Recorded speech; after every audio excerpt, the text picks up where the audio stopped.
যুক্তরাষ্ট্রে আমি দেখেছি বিশাল বিশাল জাহাজ। আপনারা টাইটানিক জাহাজের নাম শুনেছেন? টাইটানিকেরও 8 গুণ 10 গুণ বড়। সুবহানাল্লাহ কইবেন না? টাইটানিক জাহাজের 8 গুণ 10 গুণ বড় একটা জাহাজ আছে, আইকন অফ দ্য সি, আমি দেখে এসেছি। রয়্যাল ক্যারিবিয়ান দেখে এসেছি। সাগরের সামনে জেটিতে যখন দাঁড়ালাম, জাহাজটা যখন যায়, আমার মনে হচ্ছে একটা শহর, গোটা শহর, the entire city is floating on the water. পুরো একটা শহর মনে হয় পানির উপর দিয়ে ভেসে যাচ্ছে। পড়েন সুবহানাল্লাহ। এই যে আইকন অফ দ্য সি, এই ক্রুজ, এই জাহাজটা, এটার ভিতরে স্টেডিয়াম আছে। কিসের ভিতরে স্টেডিয়াম? কথা বুঝে নাই বোধহয়। স্টেডিয়াম কিসের ভিতর? সুইমিং পুল আছে, শপিং মল আছে, রেস্টুরেন্ট আছে, ক্লাব আছে, 3000 4000 রুম বিশিষ্ট, কক্ষ বিশিষ্ট হোটেল আছে। এই সবগুলোর নিয়ে এগুলো চলে সাগরের এই দোলার মধ্যে, জলোচ্ছ্বাসের মধ্যে, এই সাগরের ভেতরে এই জাহাজগুলোর ভাষায় রাখছে কে? বিশাল জাহাজ মালামাল নিয়ে এক মহাদেশ থেকে আরেক মহাদেশে যায়। গত মাসে আমার জাপান সফর ছিল। এই যে বাংলাদেশে যে গাড়িগুলো চালান, বেশিরভাগ গাড়ি আসে কিন্তু জাপান থেকে। হাজার হাজার গাড়ি একটা জাহাজ বহন করতে পারে, হাজার হাজার গাড়ি। এটার সাগরের মধ্যে ভাসাইলো কে? সবাই বলুন, ভাসালো কে? হাজার হাজার গাড়ি নিয়ে জাপানিজ গাড়িগুলো আমাদের চট্টগ্রামের এয়ারপোর্টের বন্দরে ভিড়ে। সূরাত আর-রহমান আল্লাহ তাআলা বললেন, ওয়ালাহুল জাওয়ারিল মুনশাআতু ফিল বাহরি কাল আ'লাম ফাবিআইয়ি আলা, সবাই পড়েন, ফাবিআইয়ি আলাই রাব্বিকুমা তুকাযযিবান। পাহাড় সম বড় বড় জাহাজগুলো মাল বোঝাই করে সাগরের মধ্যে ভেসে বেড়ায়। এগুলো দিয়ে মালামাল বহন করা যায়, মানুষরা এক দেশ থেকে আরেক দেশে যায়। এই জাহাজগুলোরে সাগরের ভেতরে ভাসায় রাখলো কে? এই আয়াতের ভেতরে আল্লাহ তাআলা সূরাত বানী ইসরাঈলের এই চমৎকার আয়াতের ভেতরে আল্লাহ তাআলা বেসিকলি মানব জাতির প্রতি তার 4টি স্পেশাল অনুগ্রহের কথা বলেছেন। কয়টি? 1 নাম্বার, ওয়ালাকাদ কাররামনা বানি আদম, আমি বনি আদমের সম্মান বাড়াইছি। নাকি মুসলমানদের? নাকি মুসল্লিদের? কার সম্মান বাড়িয়েছি? বনি আদমের। তাহলে human dignity, the first part of the verse talks about the human dignity. 2 number অংশ আল্লাহ তাআলা বললেন, ওয়া হামালনাহুম ফিল বাররি ওয়াল বাহর, স্থলে এবং সমুদ্রে আমি তাদের জন্য চলাচলের বাহন দিয়েছি। সুবহানাল্লাহ। তার মানে smooth movement on land and sea, জলে এবং স্থলে যাতে আমরা স্মুথলি মুভ করতে পারি আল্লাহ তাআলা দিয়েছেন। 3 নাম্বার আল্লাহ তাআলা বললেন, ওয়া রাযাকনাহুম মিনাত তাইয়্যিবাত, মানুষের জন্য আমি পবিত্র রিজিকের ব্যবস্থা করেছি। জলে এবং স্থলে যত প্রাণী আছে সবগুলা প্রাণীকে রিজিক দেয় কে? আমাদেরকে রিজিক দেয় কে? সাগরের মাছগুলোকে, বড় বড় তিমি মাছগুলোরে রিজিক দেয় কে? বাতাসের মধ্যে ভেসে বেড়ানো বড় বড় পাখিগুলো, স্ক্যান্ডিনেভিয়ান কান্ট্রি থেকে লক্ষ লক্ষ কোটি কোটি পাখিগুলো যে এক দেশ থেকে আরেক দেশে ট্রান্সফার হয়, এগুলোর রিজিক দেয় কে?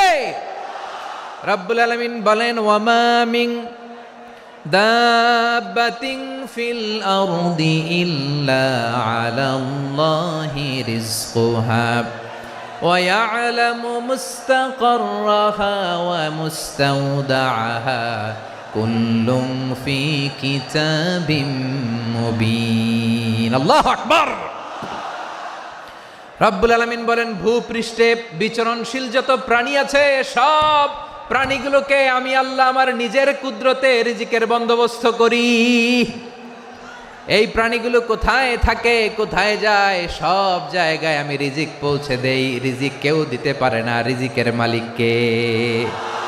রিজিকের মালিক তিনি আল্লাহ। এজন্য আল্লাহ তাআলা বললেন, ওয়া রাযাকনাহুম মিনাত তাইয়্যিবাত। এরপর আল্লাহ বললেন, ওয়া ফাদ্দালনাহুম আলা কাসীরিম মিম্মান খালাকনা তাফদীলা। আমি যত প্রাণী সৃষ্টি করেছি সকল প্রাণীর মধ্যে মানুষের মর্যাদা, শ্রেষ্ঠত্ব আমি দিয়েছি। সুবহানাল্লাহ পড়েন। তাহলে 1 নম্বরে আল্লাহ বললেন, আমি বনি আদমের মর্যাদা বাড়ালাম। এরপরে বললেন স্থলে এবং সমুদ্রে চলাচলের জন্য যানবাহন দিলাম। 3 নম্বরে আল্লাহ বললেন পবিত্র রিজিকের ব্যবস্থা করে দিলাম। এরপরে আল্লাহ বললেন যত প্রাণী আছে, সৃষ্টি আছে, সবগুলার উপরে আমি মানুষকে শ্রেষ্ঠত্ব দিলাম। সুবহানাল্লাহ। তাহলে সবচেয়ে বেশি শ্রেষ্ঠত্ব মানুষের। কার? মানুষের। শুধু তাই নয় প্রিয় ভাইয়েরা, আকাশ এবং জমিনে যা কিছু আছে সব কিছু মানুষের জন্য, মানুষের কল্যাণে, মানুষের প্রয়োজনে, মানুষের বশীভূত করে সৃষ্টি করেছেন কে? রব্বুল আলামিন বলেন হুয়াল্লাযী খালাকা লাকুম মা ফিল আরদি জামিআ।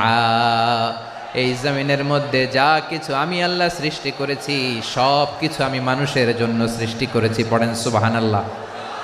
হুয়াল্লাযী খালাকা লাকুম মা ফিল আরদি জামিআ। যা আছে সব আমাদের জন্য, সব আমাদেরকে সার্ভিস দেওয়ার জন্য, আমাদের উপকারের জন্য, আমাদের কল্যাণের জন্য। আওয়াজ করে সবাই পড়ুন আল্লাহু আকবার। অন্য আয়াতে আল্লাহ বললেন ওয়াসাখখারা লাকুম মা ফিস সামাওয়াতি ওয়া মা ফিল আরদি জামিআম মিন ইন্না ফি যালিকা লাআয়াতিন লিকাউমি ইয়াতাফাক্কারুন।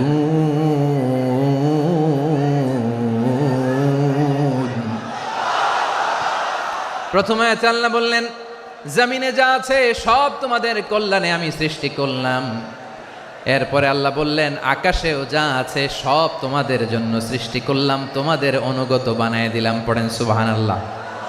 মানুষের কি ব্রেইন দেখেন, মানুষ জমিন ছেড়ে আকাশে চলে যায়। পাখি দেখে মানুষের শখ হলো পাখি যেহেতু উঠতে পারে আমরাও পারবো। অরবিল রাইট, উইলবার রাইট, 2 ভাই মিলে আঁকাঝোঁকা করতে করতে করতে করতে প্লেন বানায় ফেললো। কোন সুবহানাল্লাহ। এখন পাখিও ওরে, আমরাও ওরি। এরপরেই মানুষের কৌতূহল থামে না এখানে। মানুষ চলে গিয়েছে চাঁদে। কোথায় গেছে? এখন কিন্তু চাঁদে জমি বিক্রি হয় জানেন। পৃথিবী নিয়ে মারামারি শেষ, রাশিয়া আমেরিকা এখন ধরছে চাঁদ আর মঙ্গল গ্রহ। এখন চাঁদে জমি বিক্রি হয়, মঙ্গলে জমি বিক্রি হয়। এই চাঁদ, মঙ্গল, বৃহস্পতি, শনি সব আল্লাহ তাআলা আমাদের জন্য বানিয়েছেন। সুবহানাল্লাহ পড়েন।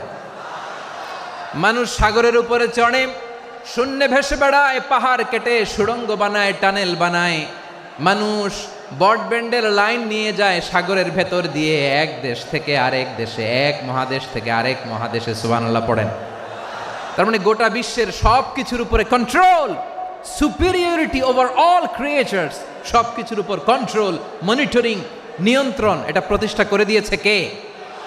এজন্যই মানুষের শ্রেষ্ঠত্ব। ওয়ালাকাদ কাররামনা বানি আদম, আমি বনি আদমের সম্মান বাড়িয়েছি, মর্যাদা আমি বাড়িয়ে দিয়েছি। এ কারণে, কারণ মানুষ সব কিছুর উপর নিয়ন্ত্রণ নিতে পারে।